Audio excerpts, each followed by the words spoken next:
Other in NBC's great parade of new shows. Ladies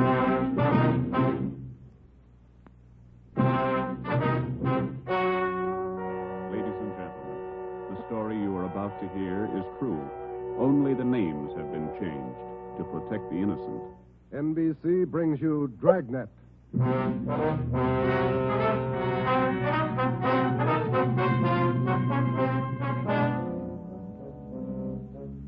You're a detective sergeant. You're assigned to Homicide Bureau. A police officer has been shot, mortally wounded. One of the suspects has been apprehended. The other is still at large. Your job, find him. Dragnet, the documented drama of an actual crime, investigated and solved by the men who unrelentingly stand watch on the security of your home, your family, and your life. For the next 30 minutes, in cooperation with the Los Angeles Police Department, you will travel step by step on the side of the law through an actual case from official police files. From beginning to end, from crime to punishment, Dragnet is the story of your police force in action. It was Thursday, November 16th. It was foggy in Los Angeles. We were working the day watch out of homicide. My partner's Ben Romero. The boss is Ed Backstrand, chief of detectives. My name's Friday. It was 11:58 a.m. when we got to the Georgia Street Receiving Hospital, second floor, room 5. Treatment room. All right, he made good time. How's Bemis, Doc? Got in the lungs, Ben, 3 times. He's going fast. His wife with him? They're bringing him down now. Can we talk to him? Make it fast. Come on, Joe. Yeah, this way. Easy.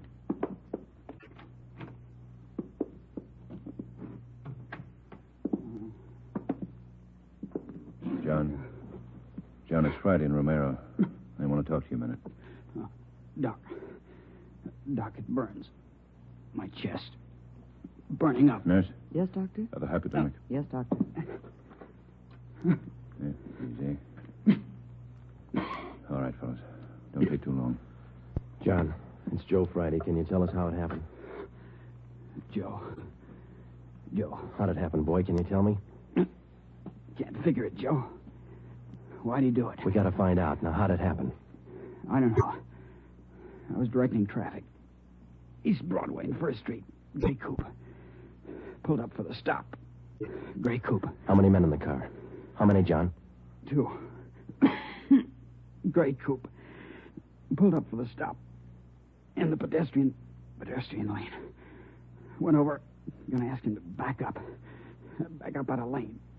Just gonna ask him. Yeah, John, and then what? Driver. Dark hair. Eyes. Dark. Went over. Gonna ask him to back up. Pointed a gun. No reason. Pointed a gun at me. All right, easy, John. Take it easy. No reason, Joe. No reason he fired. Hurry it up, Joe. Yeah. No. What about the other man in the car? Did you see him? Can you describe him? Joe, did you get him? Gray coupe. Driver. Guy with him. We've got the driver, John. He's upstairs. The other one got away. We gotta find him. You gotta help us. My wife. Somebody send for Dora. She's on her way. She'll be here in a minute. Now, can you tell us, the other man in the car, what did he look like? Gray coupe. What did he look like? Don't press him, Joe. Gray coupe. The driver. Pointed a gun. Dark hair. Yeah, I know. The other man, John. We got the driver. What did the other man look like? Send for Dora. Come on, Ben. Thanks, Doc. Okay, Joe. Going fast. Yeah. John got any kids? 2. Always pick a family man. This thing's got a phony ring to it, Ben. You don't just pull a gun and shoot a man. Not if you're sane, you don't. Here's the stairs. The guy we got is as sane as they come. And how do we explain it? All I know is that hood shot John Bemis, and I want to know why. Might be a lead in that car he was driving. Maybe. Come on, here we are. Phone message for you, Friday. Came in a few moments ago. Thanks, Davis. From R&I. They got a make? Take a look. No make or warrants on James Vickers. Great. Let's talk to him. Come on. Yeah.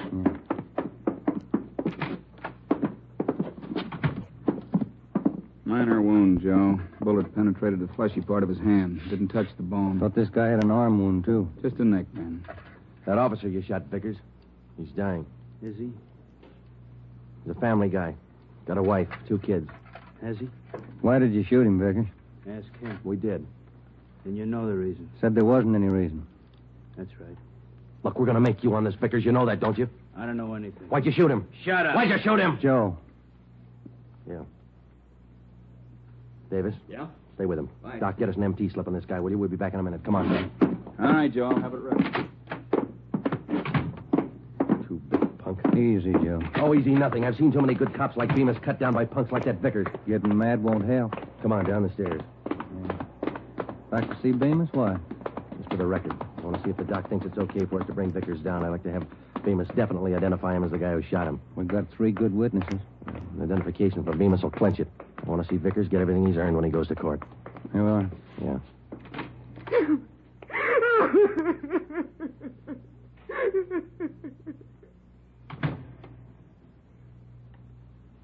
He went fast, Joe.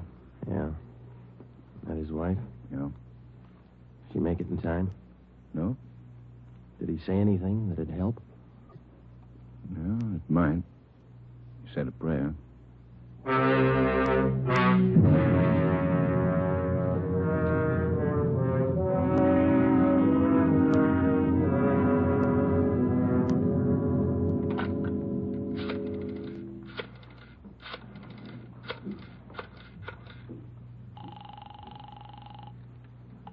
City Hall. 2625. 2625. Auto records, Crowley.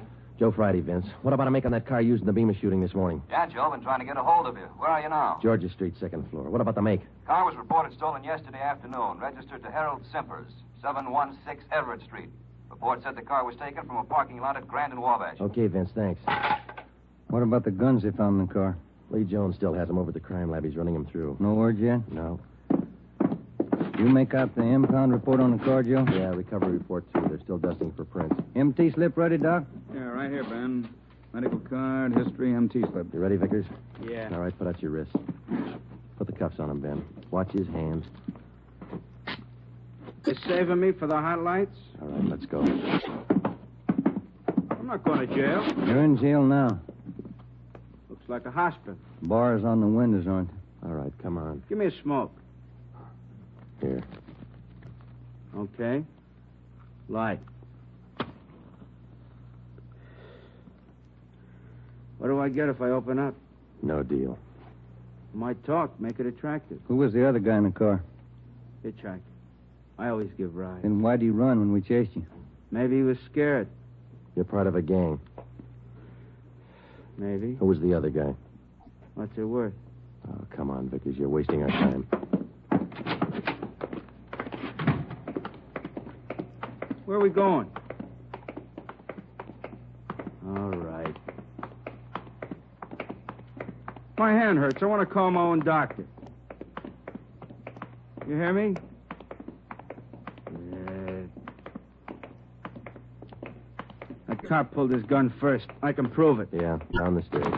Easy, huh? Where are we going? I said, where are we going? All right, what's it worth if I talk? I could tell you all about it. Let's make a deal. You'll tell us anyhow. Think so? All right, you out the door. Wait a minute, huh? Cigarettes out. All right, Ben, light it. Yeah. Nice of you guys. Thanks. Get up, Ben. Vickers, stop! He's crossing the street. Fire over his head. Watch the crowd. Vickers! Joe, he's running for that car. All right, let's hold it, Vickers. All right, stop it, Ben. He stopped. Come on, Joe. All right, come on, get back, please. Let us through here. Let us through. Shall I call a doctor, Joe? No, he wouldn't be interested. The guy's dead. James Vickers, murder suspect, address unknown, died almost instantly at 1:13 p.m., November 16th, while attempting to escape. His body was taken to the county morgue, where it was posted. All the personal effects found on the body were listed by the coroner, and a receipt for them given to our office. At 8:35 the next morning, Ben and I met with Chief of Detectives Ed Backstrand. Those 4 guns they found in the car Vickers was driving. They're all U.S. Army property. Where were they stolen from, Skipper? I don't know. Each one of the guns is stamped U.S. Army, that's all. Well, that makes it easy. The coroner find anything on the body? Nothing to tell us why Vickers decided to kill a traffic cop. What did Bemis say before he died? He was on traffic duty yesterday morning down at East Broadway and First. At 10:35, a gray coupe pulled up for a stop sign. Vickers was driving. Bemis started over to tell him to back up out of the pedestrian zone. Vickers pulled a gun and shot him. How'd they catch Vickers? Chased him 3 miles before he piled into a lumber truck. The guy with him got away. Fine. Checked R&I. No make or warrants on Vickers. Kickback's not in on his fingerprint. All right. What's your guess, Friday? I don't have one, Ed. Vickers could have been hopped up. Doc Stanley over at Georgia Street said no. We checked him. Wait a minute. Backstrand. Yeah, hold on. For you, Friday. Say, thanks. Friday talking. Yeah. Yeah, good. Be right over, Lee. We're in business, Ed. Crime Lab just found Vickers' address.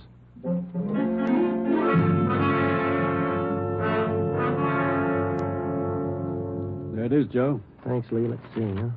Silver Dollar Hotel. Received a Mr. James Vickers, $6.50, room 345. Where'd you find it, Lee? Under the front seat, in with the tools. Anything else? Not a thing. How about prints? 2. Kind of smudged. Hope we can run a make with them. No prints on those 4 guns, Lee? Smeared. Not enough to classify. Yeah, this is it, Ben. That's all we got. Come on, let's see if we can make it pay off. We located the Silver Dollar Hotel on East Grand between 16th Street and Pico. It was an old-type frame building with a brightly colored neon sign jutting out over the sidewalk just above the dark entrance. The manager's name was Luther Gage. We showed him a picture of James Vickers. He definitely identified him as one of his former tenants.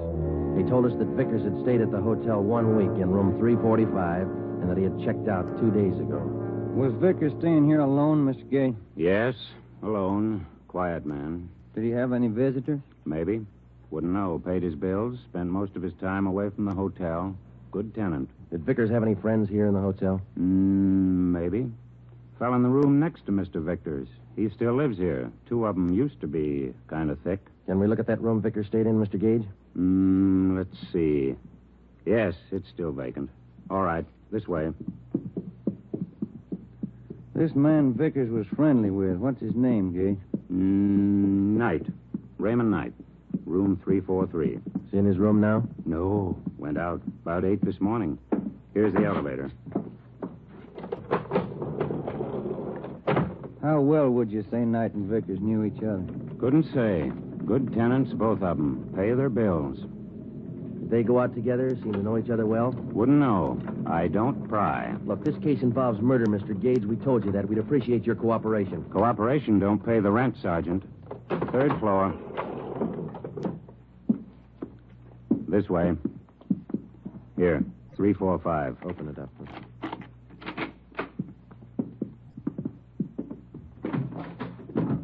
Nothing. Yeah, oh, here it is. Looks pretty clean, Joe. All my rooms are clean. You didn't mean it that way, Mr. Gage. I wonder if you'd show us Knight's room now. That's next door, isn't it?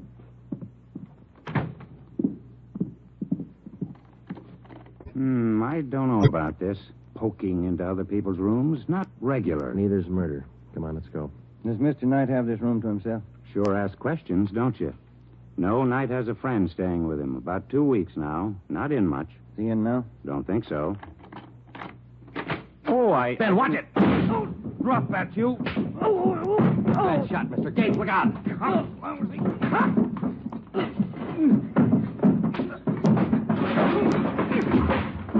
Come on, get up.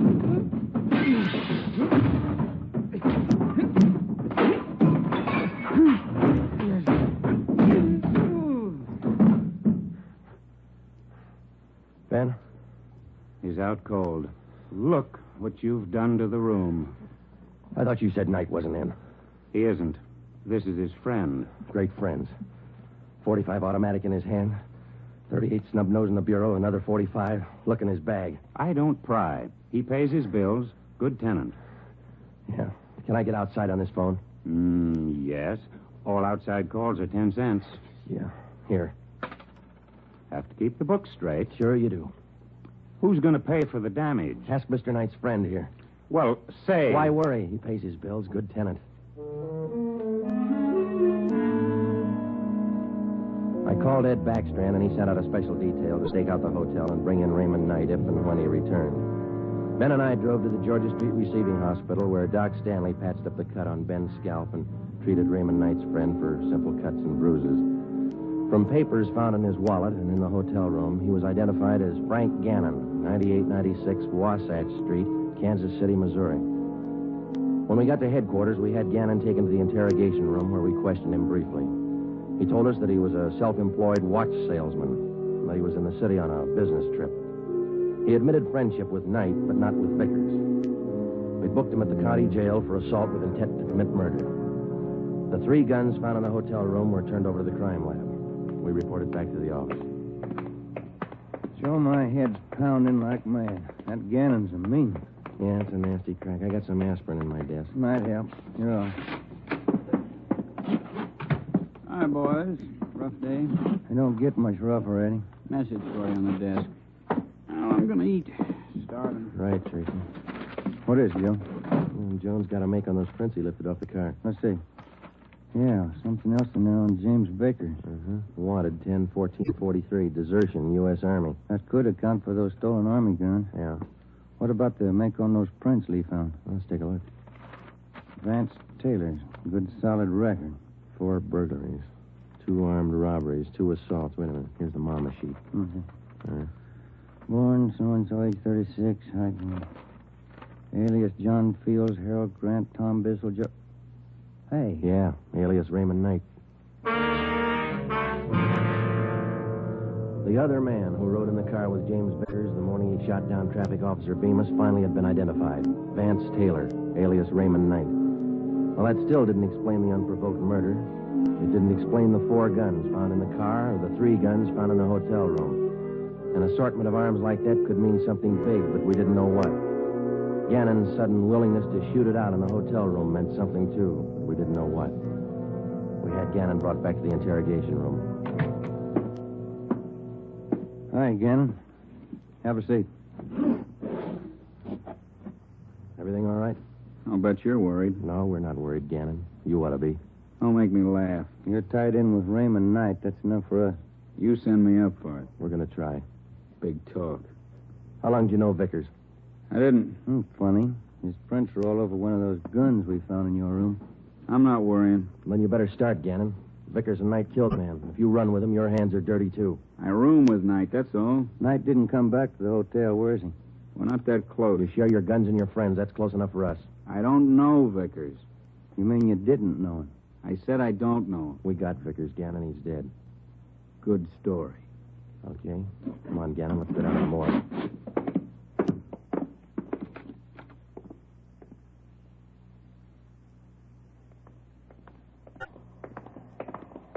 Down this way, Joe.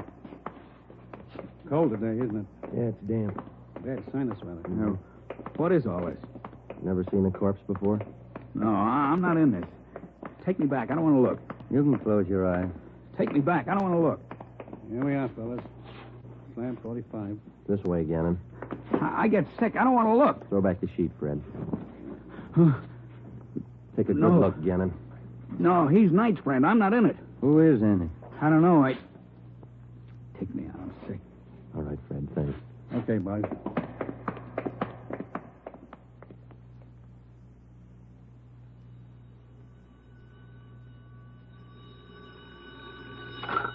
Interrogation room, Friday.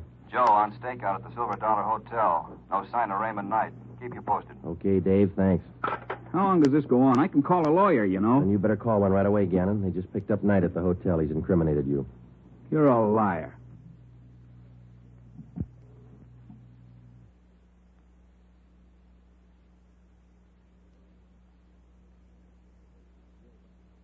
Sure. Like we were about Vickers. We'll prove it to you, Gannon. The officers are on their way in now. They're going to put Knight in the next room. You can listen to them. Look, I came here to sell watches. I ain't in this. Gannon, you and Vickers and Knight were planning a job, a big one. We know that. If you want to wait till you get on the witness stand to tell your story, it's all right with us. Well, didn't take too long to break this one. Smoke, Joe? Yeah. Thanks. Gannon? Smoke? What are you going to do? Nothing.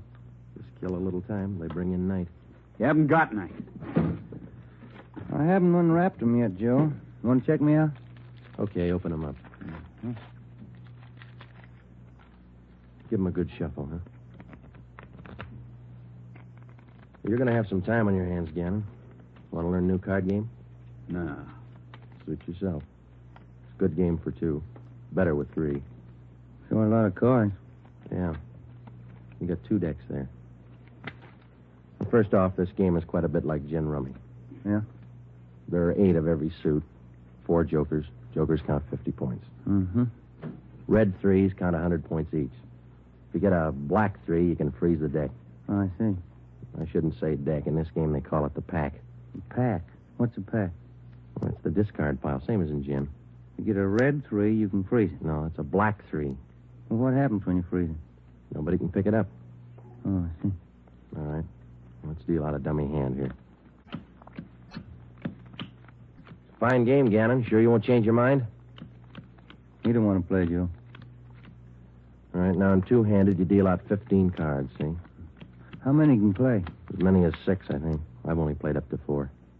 You play partners with 4? Yeah, that's right. Okay, count your cards. I think that's 15. 13, 14, 15. Right. Now what do I do? Well, I guess you better lay your hand open. That'll be the easiest way to show you. Okay. Yeah, spread them all out over there. Well, you don't have a great hand there. You got a couple of black 3s. You can use those. Yeah, that's fine. They count 100 apiece. No. Those are red 3s. Black 3s don't count anything. Oh, red 3. That's right. Do you remember what black 3s are for?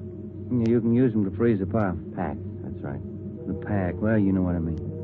All right, now, look, you see, I got a joker here. Jokers are wild. Do you remember how much they count? They're wild. 100 points. No, red 3s are worth 100. Jokers count 50. You don't explain it very good. I don't understand. Well, how simple can it be? Gannon's not even playing. You get it, don't you, Gannon? Okay, red 3s count 100. Jokers count 50. Black 3s, you can freeze the pack. Yeah, good. Now, hold on to that, will you? Now, black 3s freeze the pack, but that's not the only card that can do it. No? No. Deuces can do the same thing. Well, you see, the only difference is if you use a deuce, which is also wild, you have to have a natural pair in order to pick up the pack. Now, with a black 3, it's only good until... I knew it wouldn't work. It was sour right from the start. Vickers killed the cop. Ben, I'm not call in the it. stenographer. I'm Right, copping Joe. out. I'm taking no raps. Johnny, the stenographer? Right, Ben. All right, Gannon. Too late. You haven't got time. 20 after 1, they're going to do it. Do what? Payroll. Brazier Company. Messenger leaves at 1:20. He's got the payroll. 30 grand. They're going to get him. Where does the messenger leave? 1:20. You're too late. I'm not in it. Where does he leave? 1:20 leaves the bank, I think. No, maybe the company. Where's the company? 3rd and Spring. They're going to get him. Where's the bank the messenger goes to? Up the block, 2nd National, 3rd and Hill. Where are they going to get the messenger? By the alley, Clay Street. I'm not in it. Ben, check it. Get out of communications. Have him put out a call to block out the area. Give him the details. Right. Johnny. Yeah, Joe. Stay with this guy. Okay. Davis. Let's go. Brazier. Manufacturing.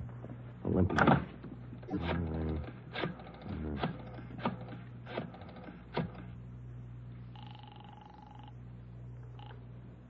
Good afternoon, Brazier Manufacturing Company. Give me your payroll division. This is a police department emergency. What's that, sir? Your payroll division. It's an emergency. One moment, sir. Come on, hurry up. Payroll, Hopkins. Mr. Hopkins, this is Sergeant Friday, police department. We've had a tip your payroll messenger's going to be held up today. Has he left your building yet? The messenger? Yeah. Oh, my, he left early today. Went out the door about 10 minutes ago. Thanks. Second National Security. Second National. What's row 3? Friday, what's all the excitement? You break that guy? Explain in a minute, Ed. No time. Good afternoon, 2nd National. Give me the manager on duty, please. Emergency. One moment, please. One moment. Come on. I'm sorry, sir. The line is busy. Would you care to wait? Give me the chief teller. Thank you.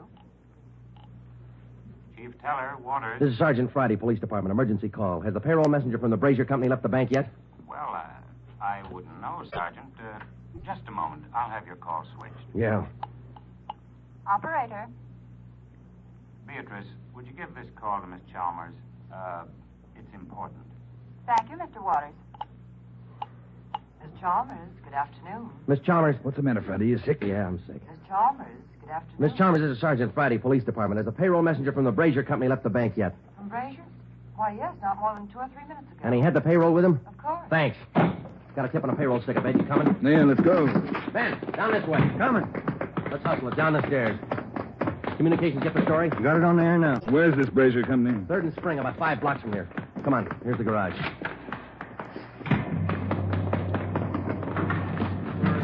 All right, come on, hit it. Let's make time. Get the radio on. Just warming up. All units. Attention all units. On 3rd Street, corner of Clay Alley, 211. A bank messenger. Suspects are headed west on Clay Alley. Suspects are armed. Code 3. 11R. Take the call. Cars are closing in fast. 4th Street up ahead, Ben. Might meet him at this end of Clay Alley. Hold on. No, it was pretty quiet at this end. Not much you can do without... Hey, look. Coming out of the alley now. Guy with the police. Brown clothes. The guy with him. Pull up, Ben. Now, let's go.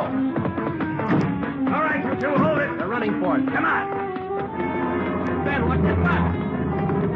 Let's go. Come on, they're losing it. I see him up ahead. They're turning onto Hill Street. Romero, come on. Will you, Skipper? You see him, Joe?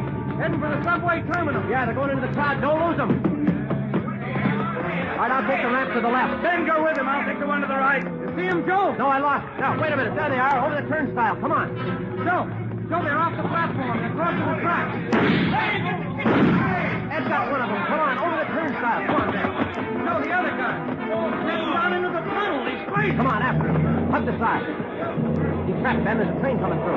You, come back. You're trapped. Ben, get out. Hug the side. Get into it, Joe.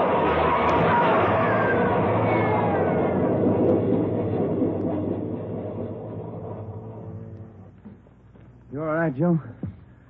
Yeah. You? Mm-hmm. You want to check? No, I don't think it's any use. Yeah. Well, let's go. I wonder why he tried so hard, Joe. I don't know, Ben. Some people are like that. You can blow the whistle all you want. They never know when to stop.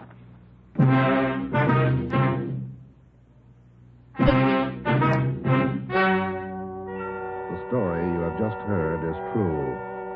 Only the names were changed to protect the innocent. Frank Gannon, the only surviving member of the hold-up gang, was tried and convicted of the crime of assault with intent to commit murder. He is now serving out his sentence at the state penitentiary.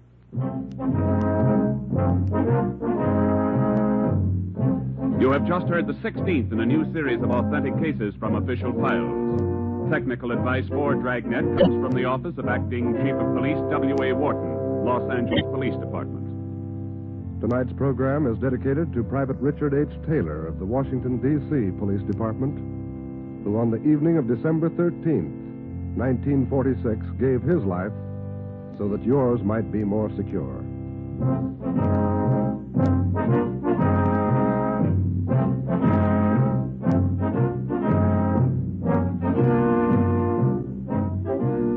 Dragnet came to you from Los Angeles.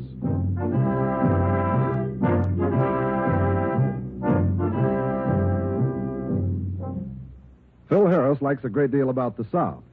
We like a great deal about Phil Harris. For instance, we like his beautiful blonde wife, Alice Faye. In fact, we like the Phil Harris-Alice Faye show, and it just happens that it returns to the NBC air tomorrow. Why don't you take our advice and listen to one of the funniest shows around anywhere?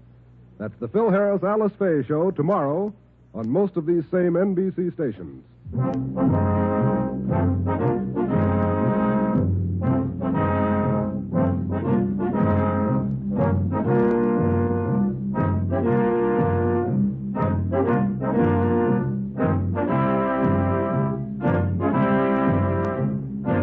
Your tune for the stars on NBC.